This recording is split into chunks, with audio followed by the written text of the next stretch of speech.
So,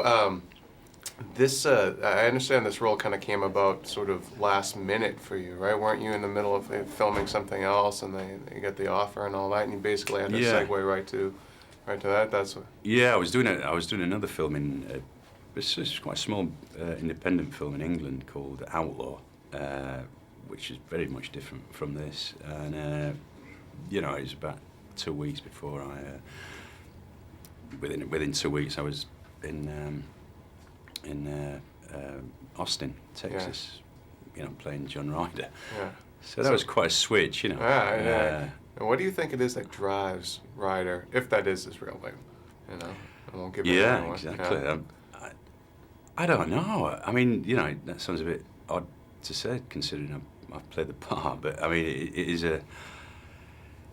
I think there's something he wants to get out of his system. And I think he has a fascination with Sophia's character, Grace. You know, I think he sees something in her that he can see in himself. Yeah. Something she might be able to relate to. I don't know why, because she seems quite a decent, young, normal girl.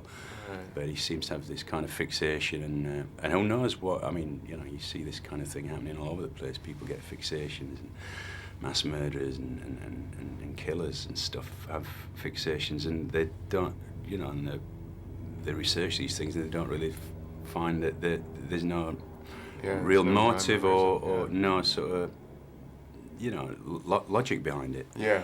And that's how I saw it. I just thought he was obsessed, he was fixated. At the same time, he enjoyed what he was doing, you know, and he liked getting into people's mind, he liked manipulating them, and he got pleasure from that, you know, he got relief from that. Come on, man, what do you want, man?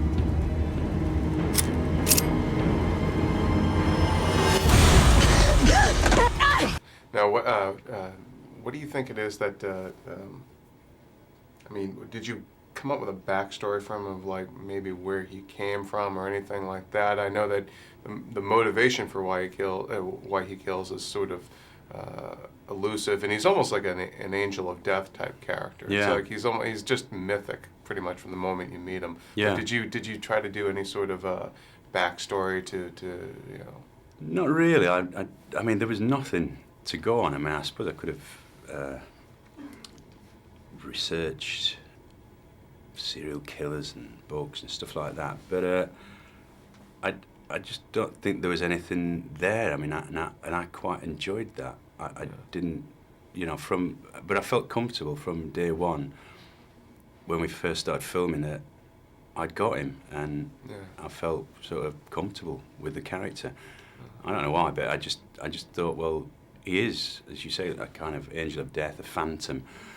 You don't know where he comes from, and that's the scary part of him. That's what's scary about him, is that you don't know who he is, and even at the end, you don't know who he is. Yeah. And I quite like that, and so I could invent what I wanted during the film, and just bring that to the part. But you know, there was no logic behind him. I just kind of did it. I'm not trying to sort of brag or anything, but I just found it quite easy to do that.